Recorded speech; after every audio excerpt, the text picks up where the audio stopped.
بدره خاک په سر د خپل وطن په ارمان کې، د خپل کلیو بانډو په ارمان کې، د خپل هغو د سحر د نغمو په ارمان کې، د خپل وطن د سحر د لمر د کتو په ارمان کې، او مازدیګر د لمر د ولیدو په ارمان کې، په پردو هیوادو کې له خپلو اوښکو سره او له خپلو ارمانو سره زاړو. دا ټول د دی له لاسه. دی چې اسلام ورک ته په موږ باندې پردي جنګونه راوړو، د موږ په خاوره کې د موږ مسلمانان در بدره کړو. اسلام چې ورک د اسلام نه پیدا کیږي. ولاک خبره مې دا اسلام دی ته څه شی ګرځېدلی دا د نړۍ شپږ 50 هیوادونه دي اسلامي. په ټولو هیوادو کې خیر خیرت ته کراره دا هر سړی خپل وطن ته خدمت کوي. د موږ د خدای په غضب ککړ خلک الله تعالی په موږ باندې مسلط کړي دي. خدای دې دغه خلک له موږ چې واخلي.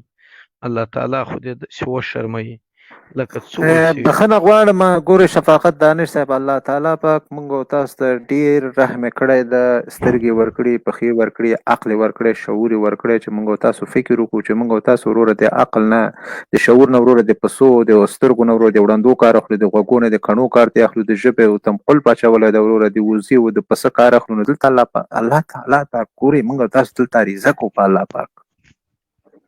باور وکړو دا موږ او تاسو ځان باندې عریضه نه کوو.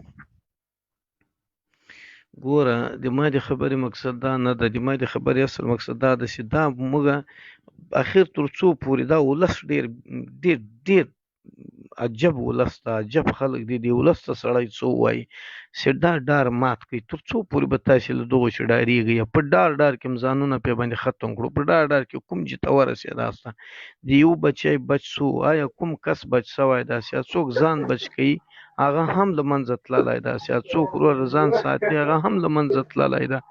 نو تاسې منسجم سئ یا په یوه غږ سئ یا له غیرته کار واخلئ. د احمدشاه ابدالي اولاده یاست، نن دومره ته بې غیرته سوي یاست چې یوه خوارج ته، یوه وطن فروش ته، یوه قاتل ته نه سئ درېدی چې آیا دا ته څه کوې، چېرته کوې، ولې کوې.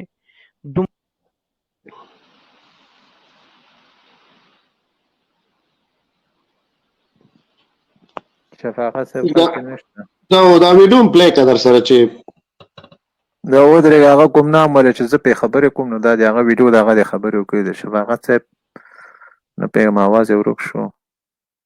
شفاقت صاحب زموږ غږ اورئ؟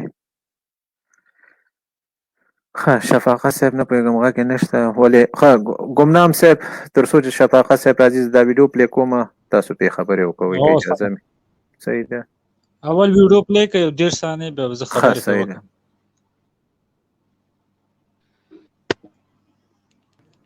نومبر وار لوی کوټه وه په نومبر وار لاول زه بیا نصرت بیا سیف بیا نقیب بیا سین 20 نومبر وار بودم از بیا بیا وکړه بیا ډوانه واخد کوی بیا راکې بیا راوخ اوس معاملې به کوله بده معامله چا به کوله د مسلون د بهار د اجران د زرقاوي د ټولو کله کوټه کې به دا نور ول موږ به بوت پورته شپړو یمبل مرکز ته دا بیا پورې کند درست.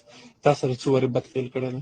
ما سره درې وارې یو مسافر وکړي په شپړو پورته کند کې د شپړو جومات کې مړو دا غاړي جومات کې به هم د سره لویه کوټه وه په نومبر وار لاول زه بیا نصرت بیا سیف بیا نقیب بیا سین 20 نومبر وار بودم از بیا وکړه بیا ډوانه واخد کوی بیا راکې بیا راوخ اوس معاملې به کوله بده معامله چا به کوله د مسلون د بهار د اجران د زرقاوي د ټولو کله کوټه کې به دا نور ول موږ به بوت پورته شپړو یمبل مرکز ته دا بیا پورې کند درست. تاسو سره څو وارې بد فعل کړی دی؟ ما سره درې وارې یو مسافر وکړي په شپړو پورته کند کې د شپړو جومات مړو دا غاړي جومات کې به هم د سره لویه کوټه وه په نومبر